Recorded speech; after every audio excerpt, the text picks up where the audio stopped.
Mieux vaut tard que jamais. What's up et Catch Addict, c'est Jimbo et aujourd'hui on se retrouve pour les résultats du WOW du 5 décembre 2022 qui s'est tenu dans l'état de Washington DC et le show va démarrer très fort avec le match de championnat tag team opposant Jey Uso face à Matt Riddle et Ayaz, sauf que malheureusement les challengers ne vont pas rester forts parce que WWE va nous remontrer ce qui s'est passé un peu plus tôt durant cet épisode de WOW où Aberdeen va arriver et se faire interviewer par Baroque Saxon.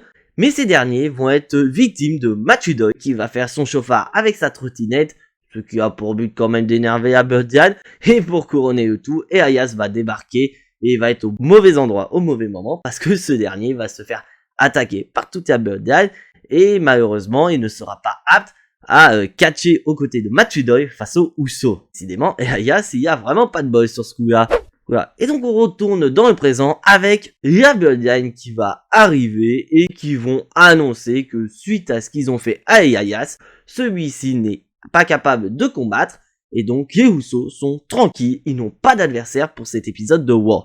Mais d'un côté, Aberdeen est très forte et donc ils savent très bien que tous ceux qui sont à WOW sont là pour voir Aberdeen défendre leur titre. Donc ces derniers sont prêts à venir combattre contre n'importe qui et justement nous avons l'un des challengers des Usos, Matt Riddle, qui arrive et il va faire un très beau discours en disant que tout ce qu'a fait Aberdeen à son pote et Ayaz n'est pas très aussi.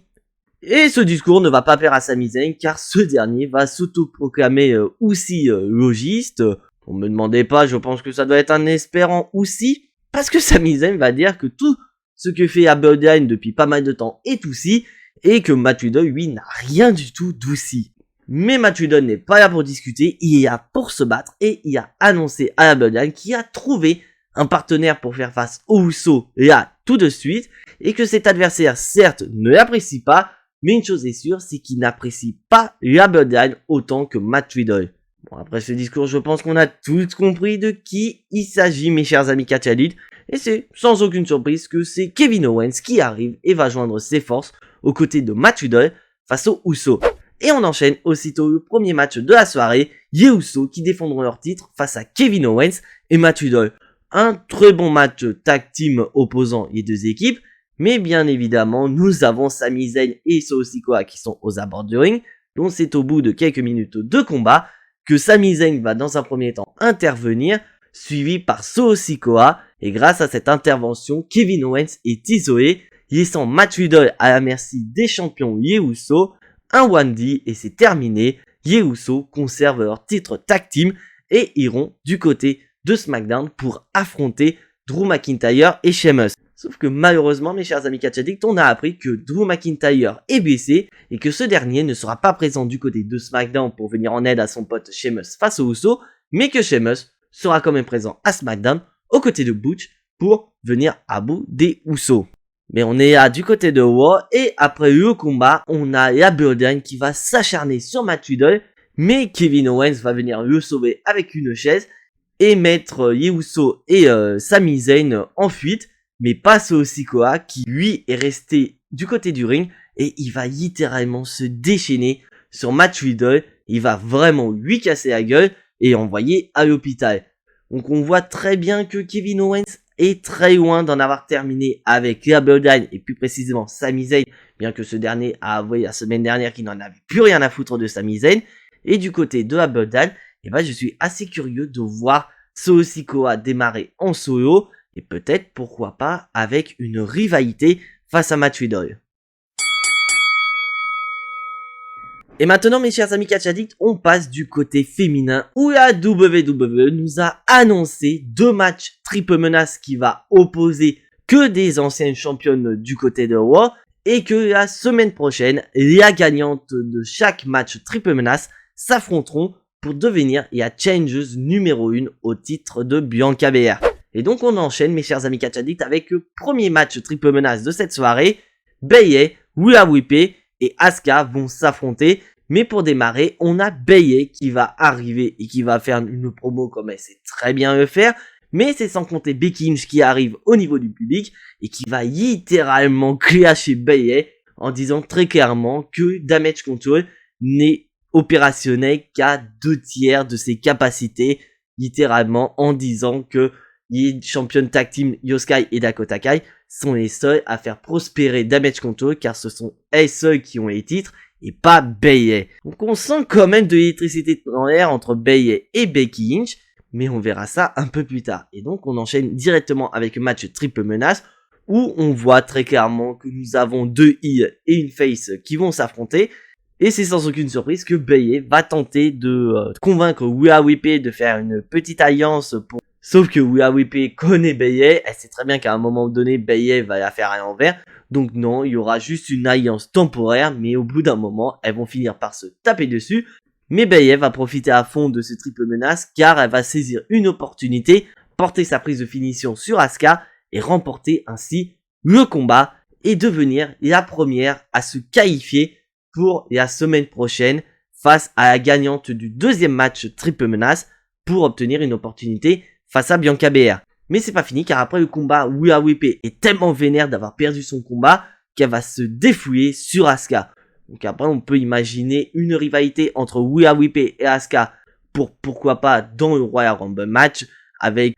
Mais surtout que Rhea Ripley est quand même protégée car ce n'est pas elle qui a pris le tombé des mains de Bayley. Et on sait, selon les médias américains, que la WWE prévoit quelque chose de gros pour Rhea Ripley en vue de WrestleMania. Ça pourrait passer par une victoire au Royal Rumble pour affronter Bianca Belair du côté de WrestleMania.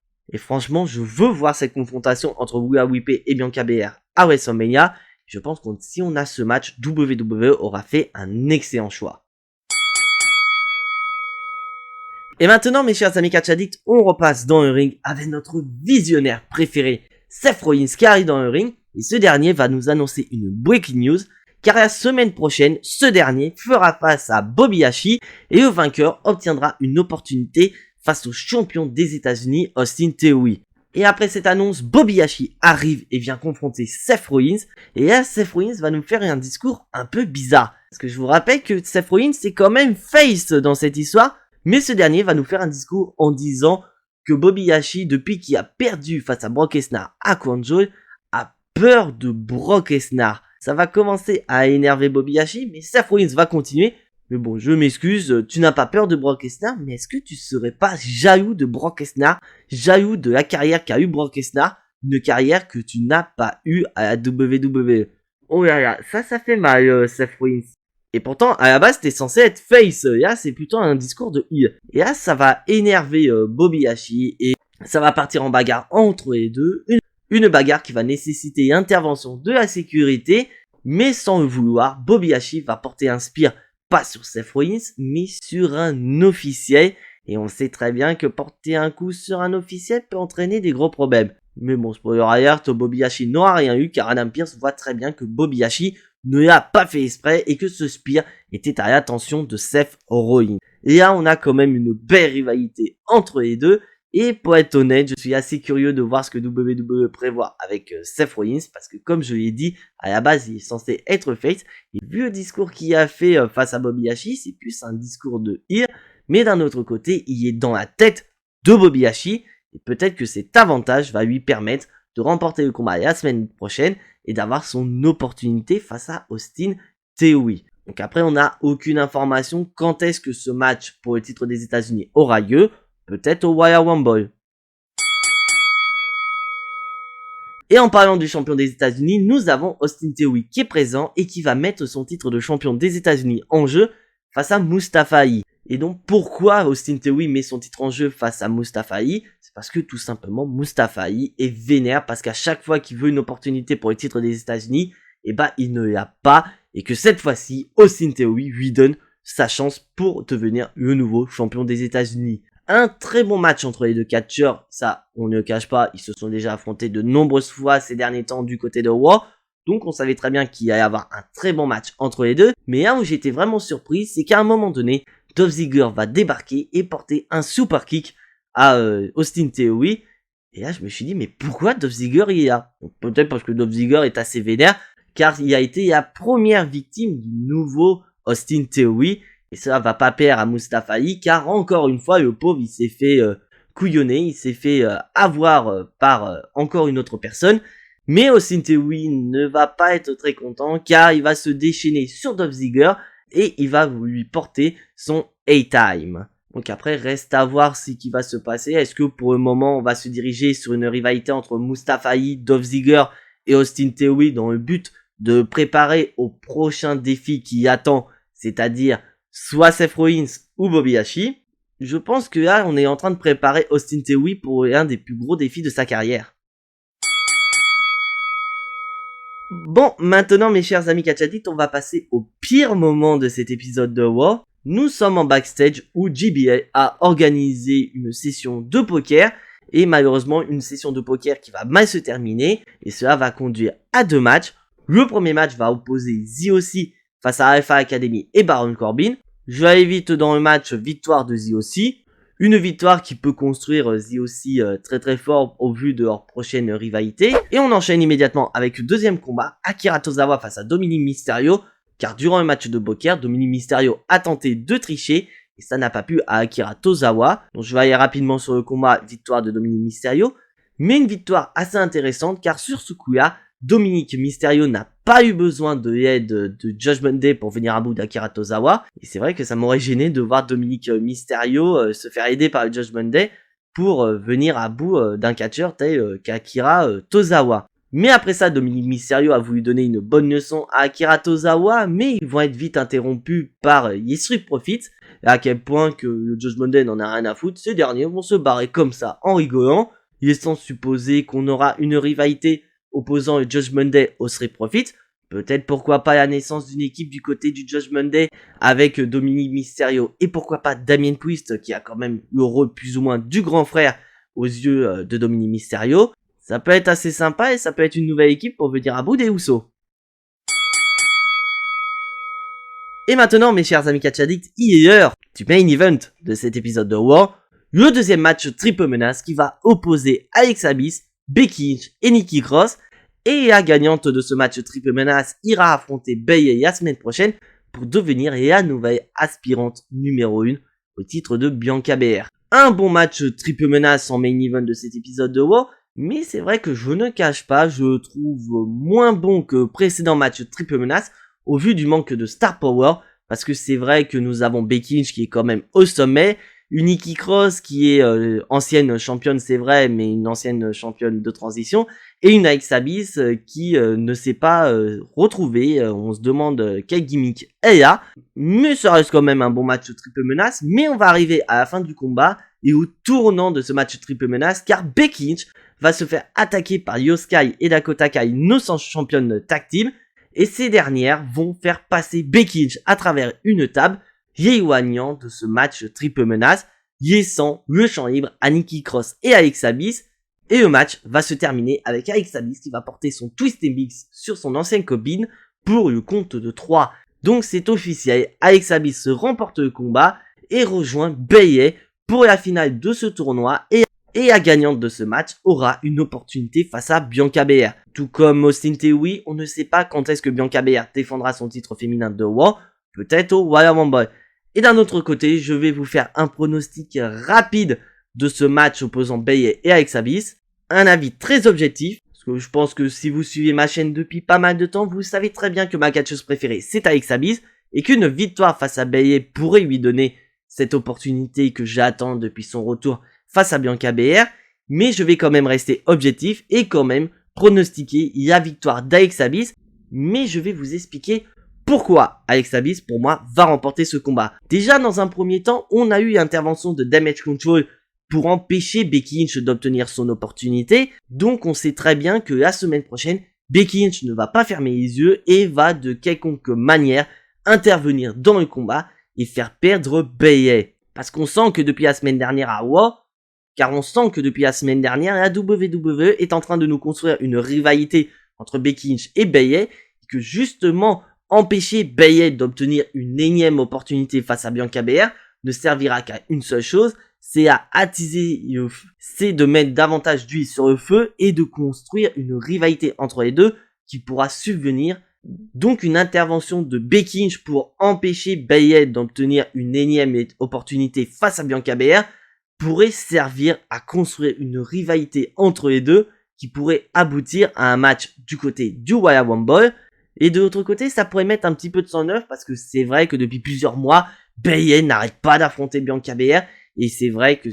Et donc avoir une Alexa Bliss nouvelle challengeuse face à Bianca Belair est plutôt intéressant. Et je vais vous dire mon raisonnement du côté d'Alexa Bliss lors du bilan de cet épisode de Raw.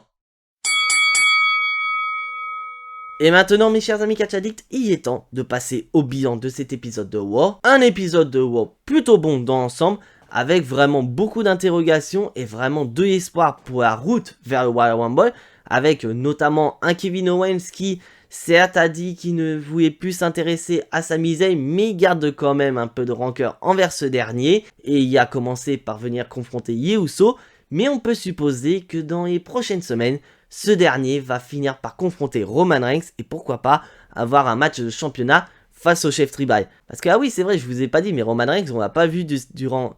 Ah oui c'est vrai, je vous ai pas dit, mais Roman Reigns on l'a pas vu durant l'épisode de Raw. Donc si ça se trouve, on verra peut-être plus Roman Reigns durant cette année 2022 et qu'on le verra que l'année prochaine. Et du côté d'Austin Theory, on construit toujours Austin Theory comme un champion qui n'est plus un gamin, qui est très sérieux. Et on détermine quand même ses challengers qui ne sont pas n'importe qui, c'est quand même Seth Rollins et Bobby Lashley. Et un Seth Rollins qui est très... Et un Seth Rollins où on se pose beaucoup de questions parce qu'à la base WWE le positionne en tant que face. Mais au vu des discours qu'il a fait envers Bobby Lashley, c'est plus un heel qu'un babyface. Mais bon, un très bon discours de Seth Rollins et on peut supposer que Brock Lesnar ne va peut-être pointer le bout de son nez dans les prochaines semaines et Bobby Lashley ne voudra qu'une seule chose, une apparition de Brock Lesnar qui pourra attiser la vengeance envers Bobby Lashley et se diriger vers un deuxième match entre les deux catcheurs. Et du côté féminin, c'est vrai que nous avons cette finale entre Bayley et Alexa Bliss. Je vous ai pronostiqué Alexa Bliss, mais c'est vrai que je veux Alexa Bliss dans un premier temps parce que comme je l'ai dit, ça va mettre un petit peu de sang neuf. Je ne veux pas de Bayley encore une fois face à Bianca Belair, mais surtout qu'on a beaucoup d'interrogations sur Alexa Bliss. Car on a pu voir la semaine dernière, on a eu un certain Bray Wyatt qui pourrait s'intéresser à Alexa Bliss. On a encore vu ça du côté de Raw où Alexa Bliss en backstage était en train de se préparer pour son match. On a eu la télé qui a diffusé le logo de Bray Wyatt. Donc est-ce que Bray Wyatt pourrait intervenir dans le futur? Et surtout que durant le match, on a eu Alexa Bliss qui a tenté de porter le Sister Abigail sur Becky Lynch. Mais Alexa Bliss s'est réveillée.